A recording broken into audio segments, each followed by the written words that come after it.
and my colleague, Emily Newton. I think that Emily is going to, screen share for us. I'll just give a brief introduction. I am the chapter president of the Grant Professionals Association, the New Jersey chapter. And Emily and I have presented this before, but not at Grant Summit. That's our national grants professional conference.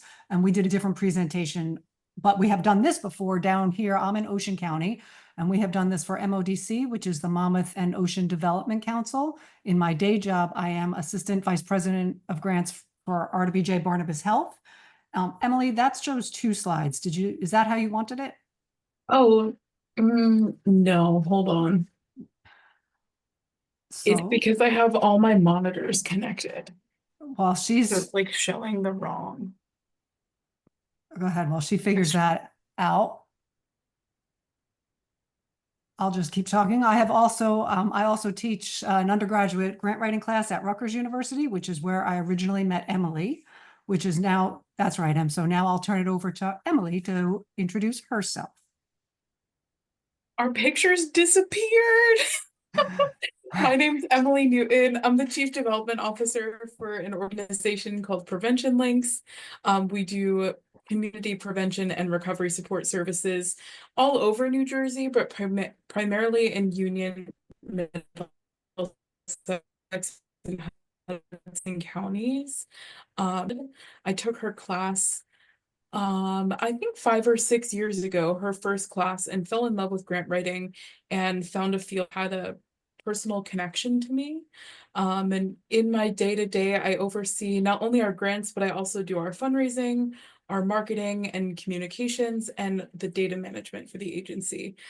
So part of why we put this presentation together is because my job requires a lot of efficiency and being able to get things done for not just myself, but my whole team. And Stacey and I started to talk about, the ethical dilemmas around using AI in this profession and what that we help people to use it in a way that is ethical and actually helps them. So that's what we're going to talk through. We do Along with the ethical, I would add that because I also teach at Rutgers, I have an eye on beyond ethical, like what is like plagiarism versus not plagiarism. So yeah, we originally created this presentation almost a year ago when it was clear AI was going to be here, and we wanted to get ahead of it and figure out how to use it for the good before we lost control of it. So we have a poll for you, who's in the room and your experience level with AI. So I'm going to ask Lauren to launch that for us. Hopefully you all see it on the screen. Yeah. Awesome.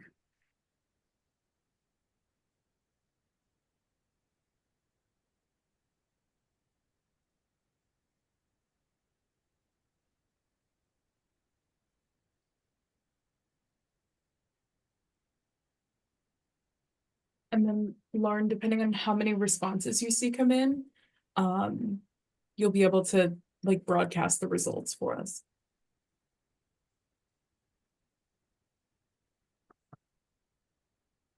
Just a few more seconds and we'll end. So it looks like almost everybody's participated. All right, we're going to end the poll. We're going to share the results. Here we go. Does everybody see the results? Yes. So I see a lot of sometimes, some rarely, some never. You're in the right place. We're going to talk to you all about using AI.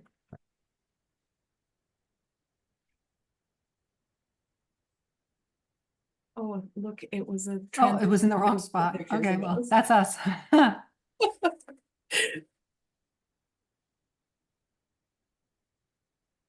So before we talk about how you can use AI, we need to talk about what it actually is, right?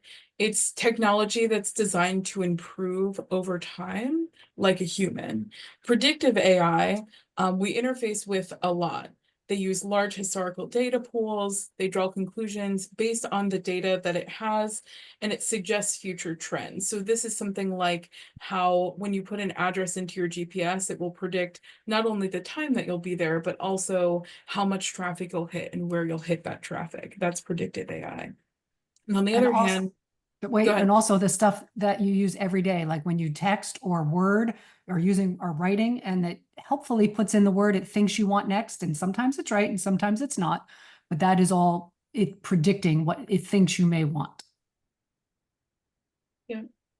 And then generative AI is actually creating something new. It's based on a prompt that you give it, and then it learns patterns on information that you give it. So with generative AI, we'll talk about how you can train it to sound more like you, to sound more authentic. It is built to learn like a human and to generate new things for you. And what Emily and I didn't say at the beginning was that feel free to interrupt us at any time, whether you want to unmute and ask a question or drop it in the chat. I will keep an eye on the chat as well.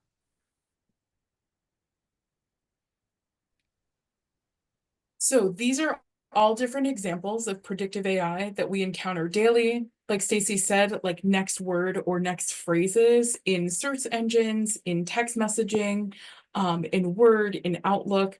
I love the Outlook auto responses that I can just like click a button and it says exactly what I wanted it to.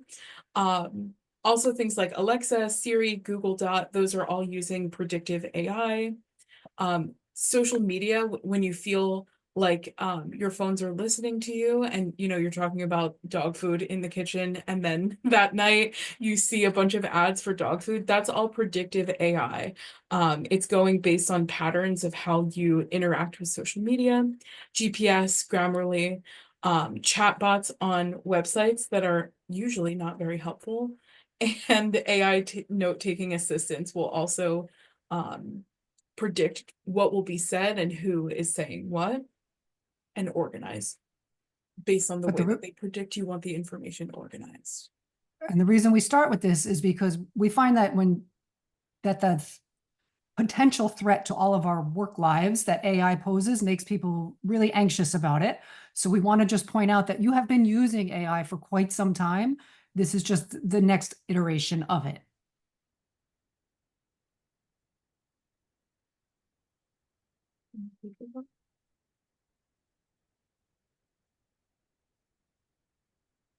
So now we'll talk about like, how do you actually get started using AI? The first thing you need to do is pick your chatbot. There's all different ones. ChatGPT is one of the more popular ones by OpenAI. There's Gemini by Google and Copilot by Microsoft. Those are some of the most popular, but there are a ton of chatbots that you can use. And you need to be able to train your AI. They're built to learn. When you correct them on the feeds, and we'll go through some live examples of this, the information that you give them about your organization and what phrasing to use and what words to avoid, it learns over time and becomes better the more you train it and give it feedback. And you want to be really specific.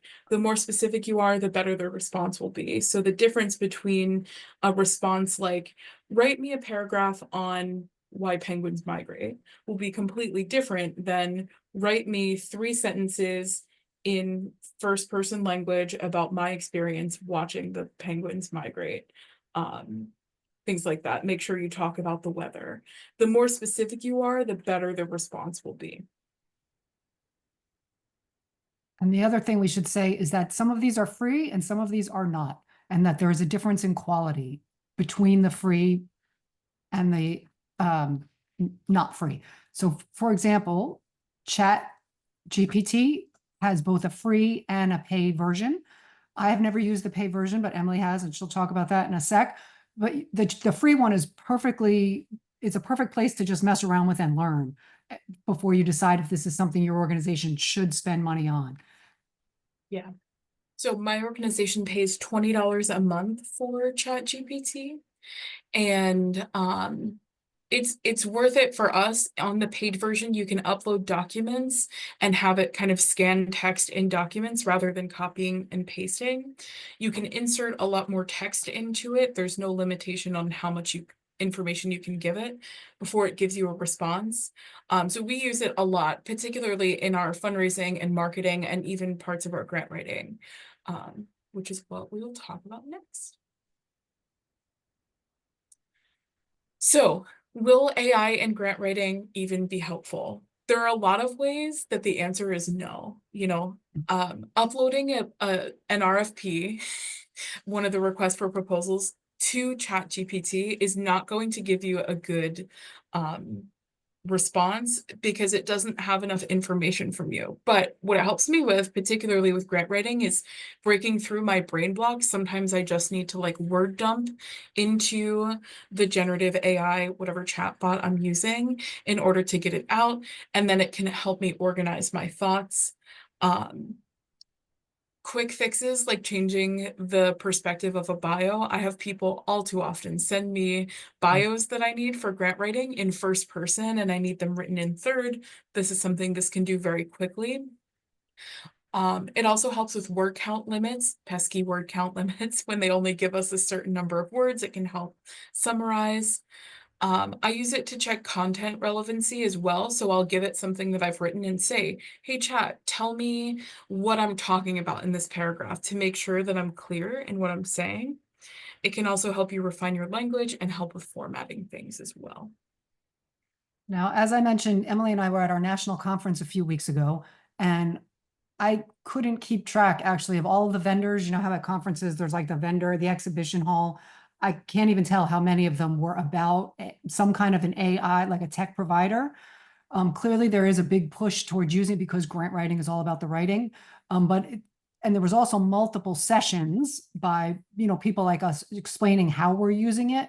Between that and the vendors, it's clearly going to be a brave new world for grant writing. I'm still not concerned that it's going to put me out of a job because there are so many like plagiarism and proprietary, products. It is super useful in some ways, but it's now, as it is now, it is not able to do, like, say, I do a lot of state and federal grants.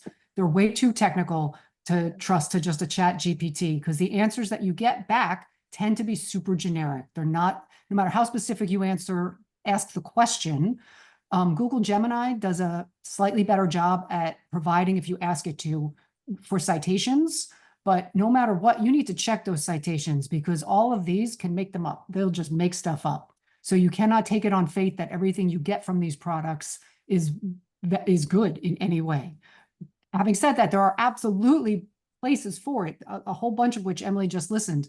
What I tend to use it for is if I'm working on, say, a National Institute of Health, and it is super technical, and we come to one section that's very specific just to this funding stream, I ask it for some examples because sometimes those are public documents and sometimes they're not. And then I'm like, oh, now I know what to put in here. And now I can go back to my clinical team and tell them the exact kind of information I need them to provide for me. So there are lots of uses in grant writing, lots of experimentation still happening, and it's changing very rapidly. There are some vendors that are now selling products that they seem to indicate you could use instead of a consultant, and I urge caution. Don't do that. So the ethics of using AI, right? This is a free tool that everyone has access to. It increases productivity and can save you a lot of time. It can help improve the quality and readability of what you're doing. One of the biggest ways we use AI is I speak in grant language, and a huge part of my job is marketing, right? And the general public doesn't like when I talk in grant language. So it helps me kind of do that translation of how do I turn this narrative into something that we can market and tell people about our services, that readability. It also levels the playing field. It's giving a lot of resources to smaller organizations that may not have access to a consultant grant writer or a professionalized grant writer. You also want to make sure you check your funder policy. More and more, we're seeing that funders are putting out statements about this, and always, like Stacey said, fact check the AI, cite your sources, because it will just make things up to make it sound good. Stacey, do you want to tell them about your example, your really bad example of why? And she's going to say, make it sound good. And the other thing I was going to say is be careful, because especially ChatGPT returns information in a real clearly identifiable way. Like chat, when you ask it a question, will answer you with like an intro a bunch of bullet points and a conclusion. And I have many times seen people copy and paste that directly into a document. Please don't do that.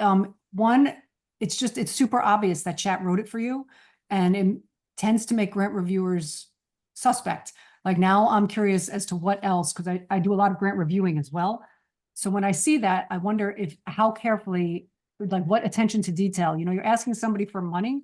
You want to be able to, that you're proving that you are going to be a good steward of this money, and copying and pasting. I mean, I've seen letters of support where it's like, they haven't even changed the name. You know what I mean? Like where chat will even say insert name here, and they have copied and pasted that.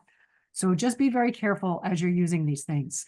I have also seen RFPs where it's allowable, where the funder has said, hey, yes, you can use AI, but you're still, everything that is in here, you are saying you are accountable for. So just be careful as you're using it. For each RFP that I've seen that prohibits it, I've seen another one that says you can, but be very careful, be very sure that what is in here is accurate, because we will hold you accountable for it. Yeah, because it'll say things that sound really good, but that aren't true. Yes, that might not necessarily be true. I'm also on a few like national youth boards, and when we've been going through the applications, there are a lot of them that have those like insert information here, insert qualities here, and they're just copying and pasting and not even paying attention to like filling in the blanks that the AI has created for them. So it's really, really important to make sure that you're rereading and you know what's going into the applications. And one of the RFPs that I looked at last year said that if this funder is found, if your application is found to be substantially similar to other applications or appears to duplicate other applications or does not appear to be uniquely developed for the applicant, then at the discretion of this department, the State Department of Education, we have the right to remove that grant application from funding consideration. Similarly, if plagiarism is discovered after the award has been made, it is grounds for losing that grant award. So if funders are serious about it, like that's not, to me, I'd rather just do my own work than taking a chance.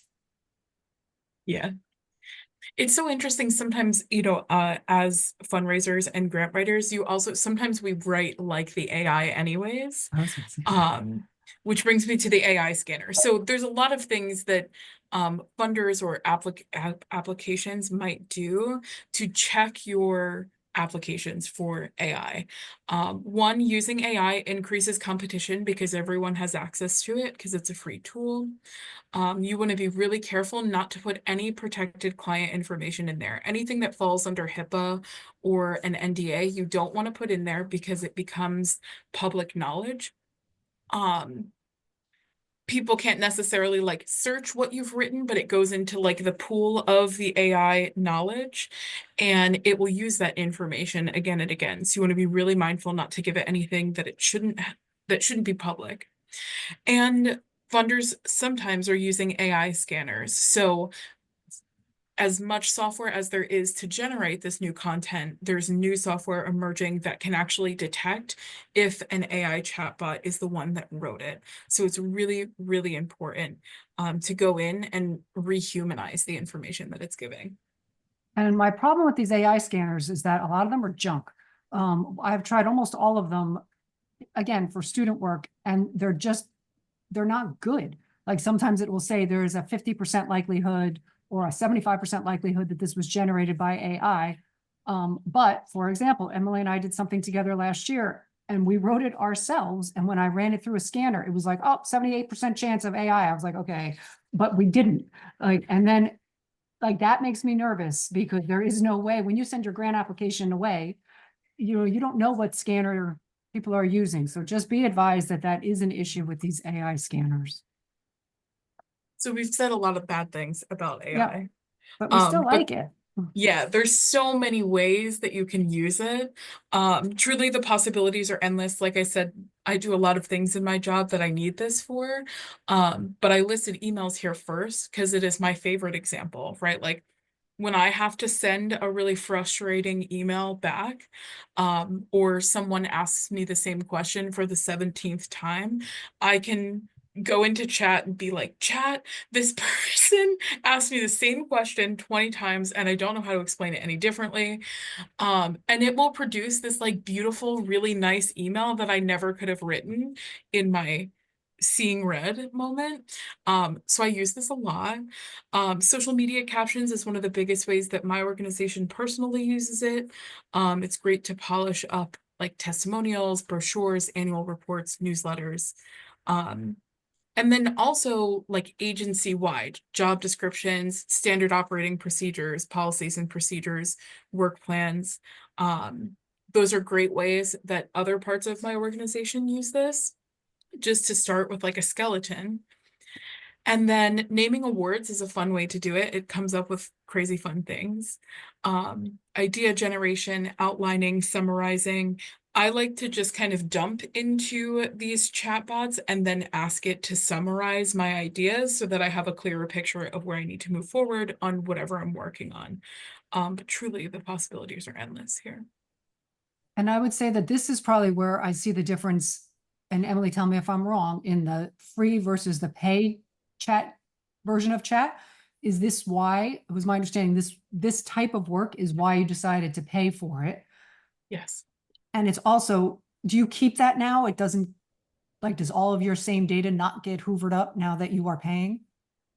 Yes, so on the free versions, every once in a while it'll like clear your cache. On the paid version, I can go back to all of the chat history, and all of it, we've trained it in a way that like we have different threads for marketing, different threads for emails, different threads for grant writing, things like that, where the way in which we've asked it to write for us is different in each one of those ways. So yeah, it And different remembers. by, you mean like tone? Like, can you make this be a sixth grade reading level or? Yes. Yeah. So now we're going to test it out. And if you haven't talked to us already, we're ready for you to talk to us because we need examples. So I'm going to stop this share and then I'm going to share chat. So if you've never been on chat, you do need to create an account. It is free. While Emily is pulling up hers, I'll drop in the chat the like how to register page, or where rather to register. So who has some examples of what they might want to see this be able to do? Someone Don't- go ahead and unmute, and yeah, go ahead, tell Emily and we will create.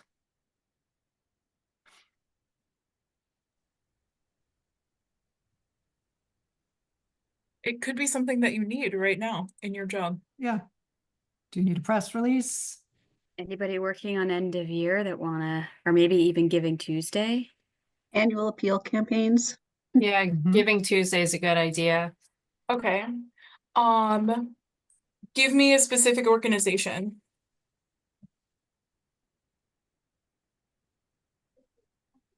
The Muskinec Watershed Association.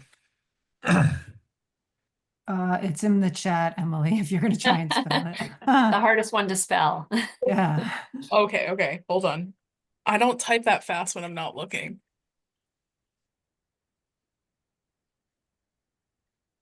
Tell me if I spelled it wrong. That's it. Oh, good job. It's pretty good at Emily. recognizing it even when you get it wrong, I think. Okay.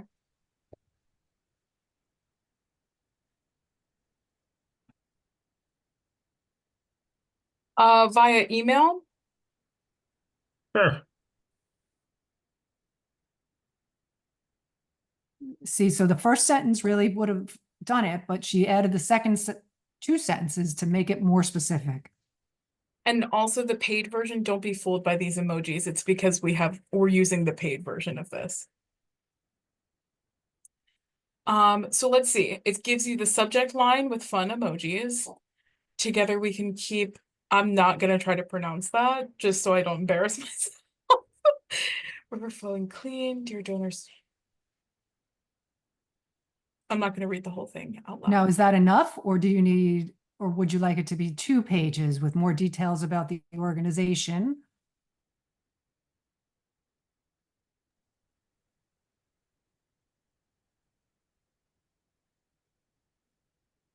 I think that's probably in the ballpark of a In the good broad ballpark. appeal.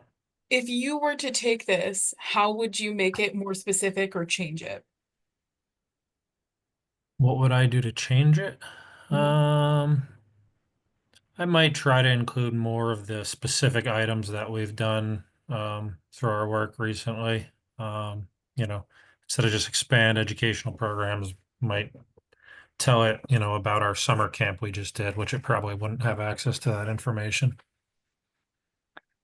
I don't know if that's true anymore. Chat used to be locked off from the internet at 2021. But Emily has the paid, this is the paid version, correct? So is it Yeah. now That's connected to the, it wouldn't be available to anyone other Okay. than us Let's see what internally. it tells us then. Are these things true?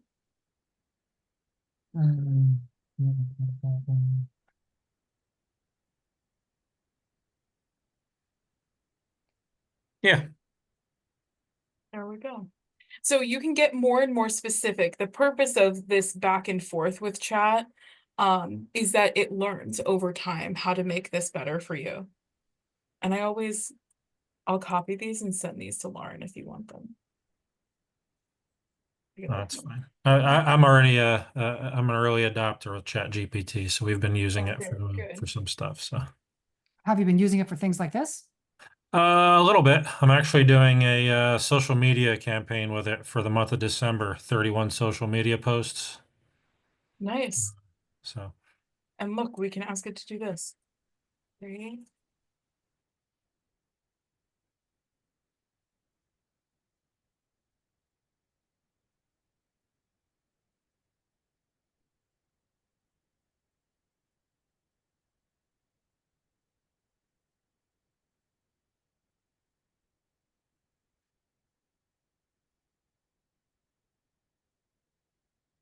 Oh, it's even giving you ideas about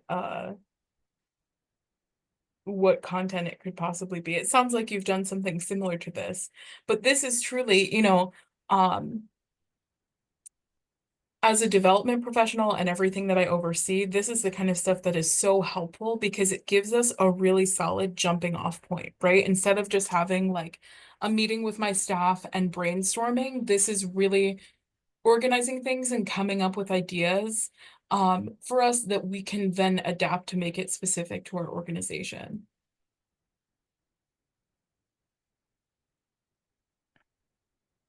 And that just Every gave a d- full 31 days worth of social And every media. day got its own emoji. Look at that. Yeah. Oh, did it not repeat any of the emojis? I love that. Thanks. Who else?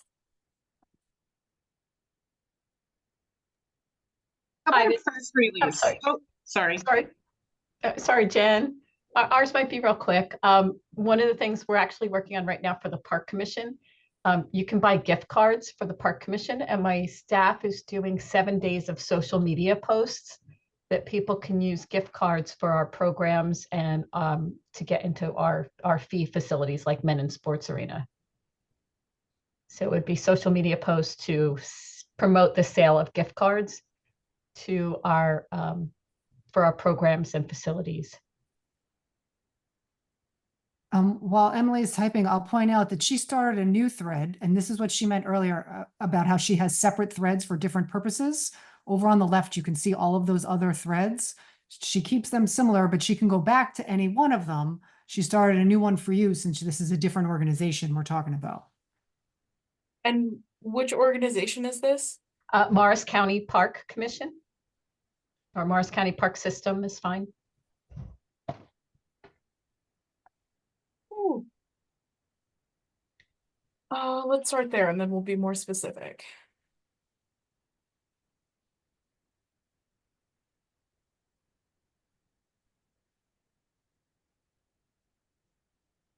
Oh, it gives you hashtags too.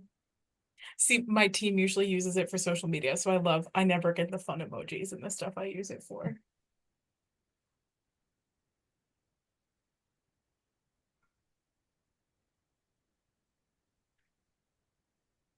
I like snow much fun. Very cute. If we got snow, but yeah. Yeah. But it's even suggesting images that you would push out with it. And we just actually, I just went on Airtable and looked at some photos today, this afternoon. That's great. This And is then really you can cool. also say, like, hold on, here goes more towards a comment.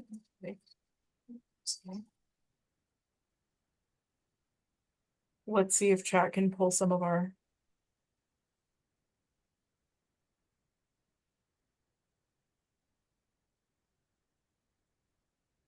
I guess chat thinks we get a lot of snow here. Yeah.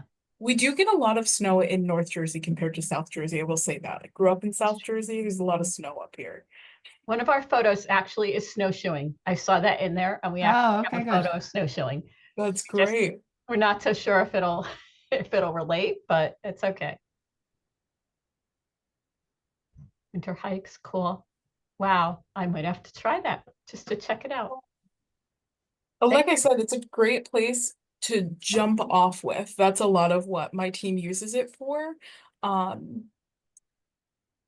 Because sometimes I find myself like getting very stuck in my head of like, I don't know what specific word to use here.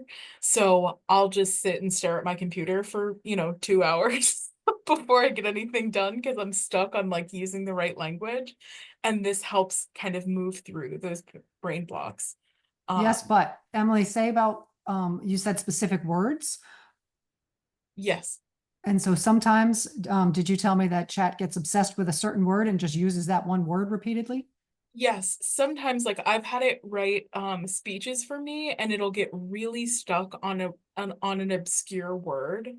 I'm trying to think of the last one. Like I did one for our Red Ribbon Day event and it got stuck on the word stunning and it was listed like 15 times in this speech. And I was like, all right, chat, we can't, stunning is not the right language here.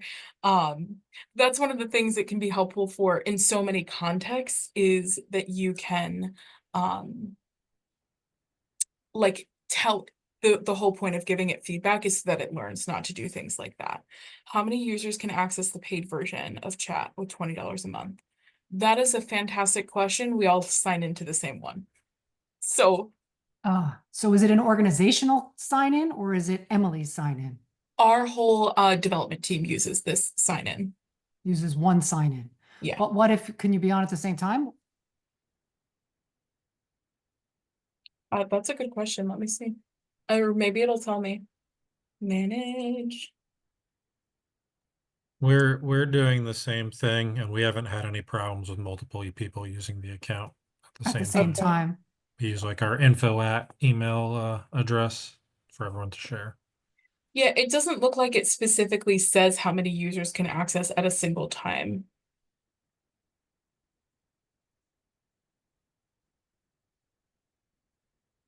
What else? I can give you an example of like an angry email. Sometimes I won't write curse words because we're being recorded, but sometimes I do write curse words in chat when I'm really upset.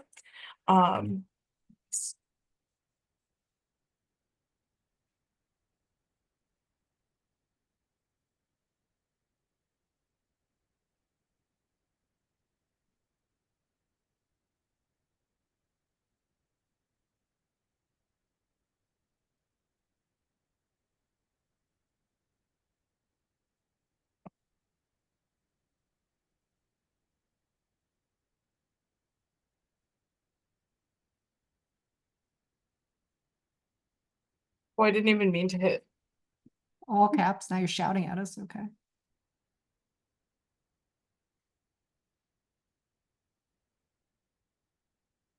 And it just, all my anger just seeps away. See, it's so But- nice. But this is the kind of thing we were talking about earlier, where we've seen people copy and paste these in, but not insert the link or location of the recording or leave things like your name in brackets. Your So just be neighbor has- careful, yeah, when you're Yep. copying and pasting. We see a question in the chat about, is chat the one we would most recommend, or what do most people use? I don't know if I know the answer to that.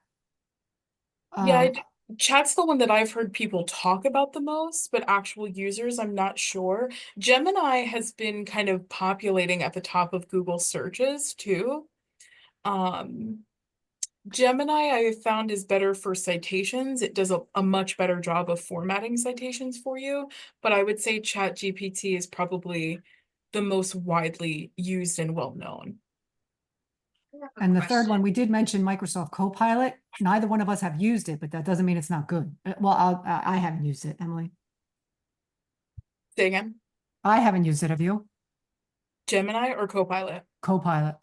Copilot I use for like my family to send like hard text messages to my family. Also, you can use generative AI for your personal life. Yeah, like when my family wants to pick fights with me, So you use Copilot? I'll use, yeah, because the app is rainbow colored. It's literally why I use that one, because it's prettier than the chat icon. But I'll say like Valid. very similar to this format of like my family member and I are having a conflict about X and they're not understanding my point of view, and it'll write like a very nice, so I don't have catastrophic fights with my family. And do you find it as effective as the chat version for email? Yes, yeah.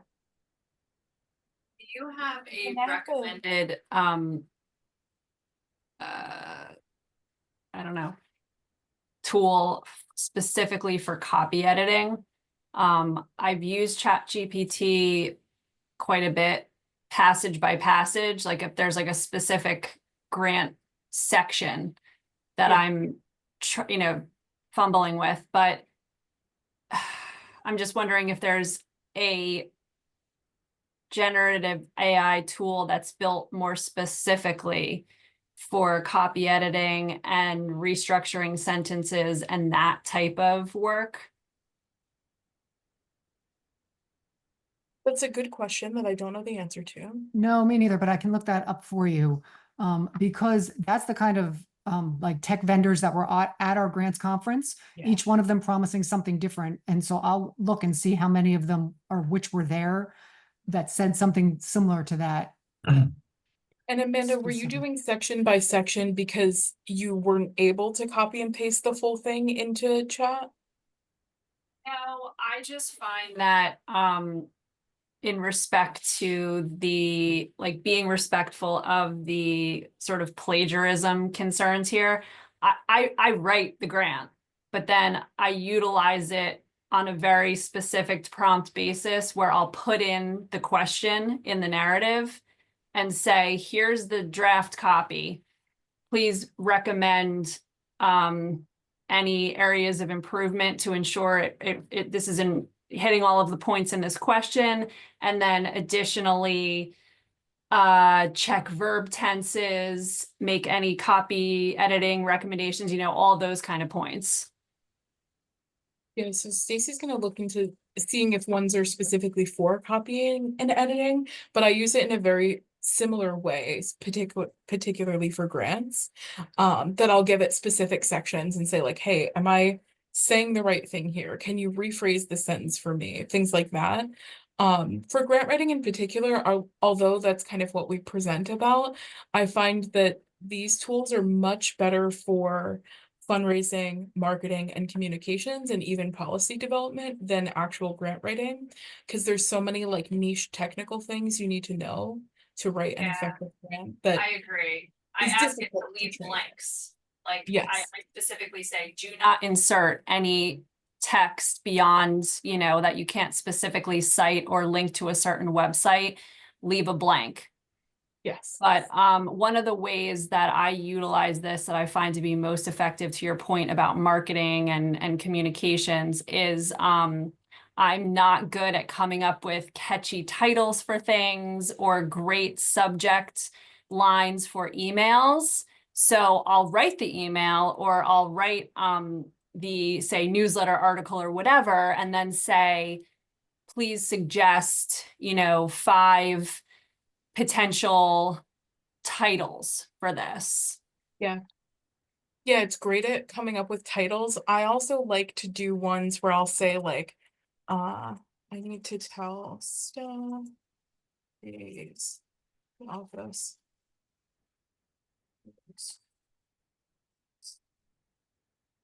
So I'll give it, oh, I'm still on caps lock. I'll give it something like this, like I need to tell staff the office will be closed over the next few months. It will be sent to the full agency, make it a fun email. Like I'll ask chat specifically to make something more fun or funny.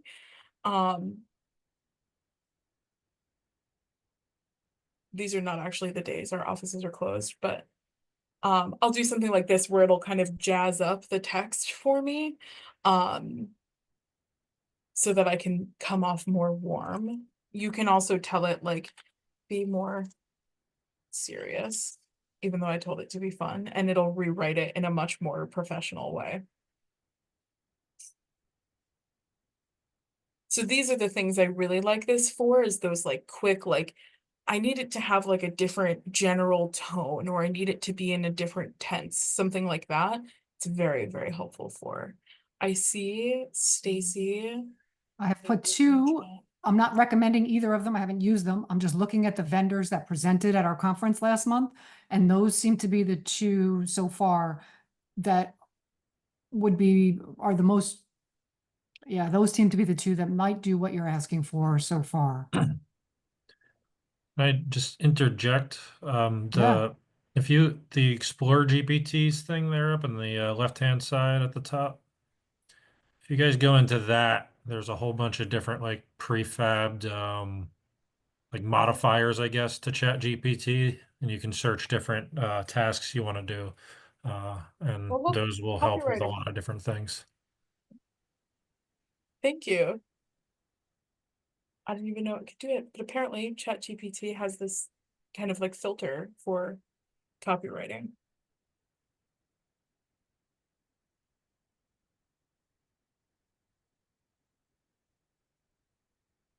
I see the question in the chat. How do we balance using AI to support environmental organizations with the knowledge that it's using a lot of water and power Yeah. to cool the servers? That's a really good question, far outside my area of expertise. So I want to turn it back to you all. Like, how do you balance that? I'll just mean- say that the 2 hours that it takes me in an air-conditioned building to do the task that it's doing in 3 seconds is probably using more power than whatever their servers are using.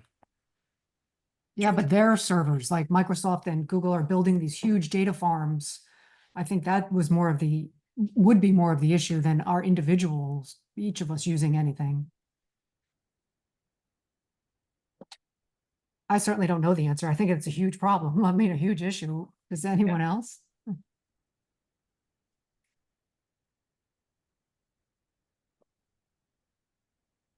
So maybe the reassuring answer is that, well, we're already using the internet and it is already sucking up all of the resources. So this is maybe no better or worse than anything else. Cross my fingers, there'll be new technology to have something so that we don't need to use that. Same with all of the other aspects that we have going on that take up too much resources, our natural resources. I just realized I had given you the OpenAI chat, which is where the free version of ChatGPT lives if you haven't messed around with it. And then I just dropped in the main Google Gemini link, so you can mess around with that one as well.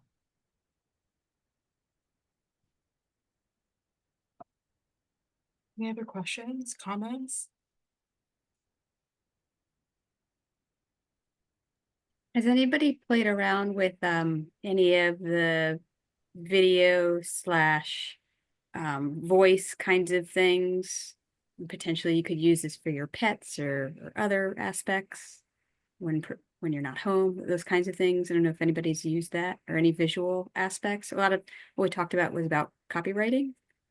Are there other aspects that people have been playing around? I've used Uh, it just for helping me design like one-pagers and stuff as far as the layout. Um, you it use can be Canva? useful. It's not going to totally create it for you, but you can then easily recreate it in Canva. And Canva has a lot of predictive templates as well. Are you using those? Stephen? I've tried it out at that as well. I dabble with all different things. You know, it's the AI world's changing every day, so. Yeah, it is. Stephen, you made me think about a year ago, my organization did our first like paid social media campaign for our recovery centers. Because we really wanted people to know that these resources existed and were free. And we were trying to look at how other recovery centers have done something similar, and a lot of them haven't, or it's just like flyer style information. So I used generative AI to kind of mock up what it would look like. And then our social media team built it out from there. So definitely like it's helpful with like create this like essence that I'm trying to give to the community as a template and then being able to recreate it. It was super helpful. Stacey and Emily, was your presentation created in AI? This one was not, no. Sometimes our Mhm. learning objectives are, not this one though. Mhm. Are there Thanks. any other questions for our guests? Thank you for having us. We appreciate you coming and chatting with us about AI. So this team, Emily and Stacey, will be back in January, different time, so 2 p.m. on the 27th. We'll see them again. And this time it'll be about generational giving. Which is generational collaboration. That is the presentation we just did together at our national conference. And intergenerational collaboration, how do we work with others of all these different generations in the office, right now? How do we leverage every generation's strengths and accomplishments? That'll be January 27th at 2 p.m. So we welcome you back in January. In the meantime, we're ending the year with in December 9th at 3 p.m. And we're going to be having a discussion with Nancy Earing. And she's going to talk about donor acquisitions and strategies about communicating with your donors through like email, website, and direct mail. So in the meantime, everybody enjoy your holidays that are coming up. And we'll see you back on December 9th. Do you have any questions, Emily? And Stacey, is it okay to share your contact information? Oh, of Yes, course. absolutely. Excellent. And do you have access to this presentation or? Oh yeah, Sure. yeah, we'll We send can it. send you the slides. Mhm. Excellent. So we'll share that as well as this recording as well. And I leave the last few minutes for anybody who'd like to ask the group any questions, any updates, anything else you'd like to share. This was really helpful. Thank you. I was a never use AI girl before this, and I actually just looked at Copilot as we were. I quizzed Copilot, Emily, as you were launching some chat GPT stuff, and I was like, oh, wow, this is really helpful. So thank you. Great, awesome. I'm happy to hear it. Yeah, thank you. There's no point in avoiding it, so we might as well figure out how to use it for the good. Mhm.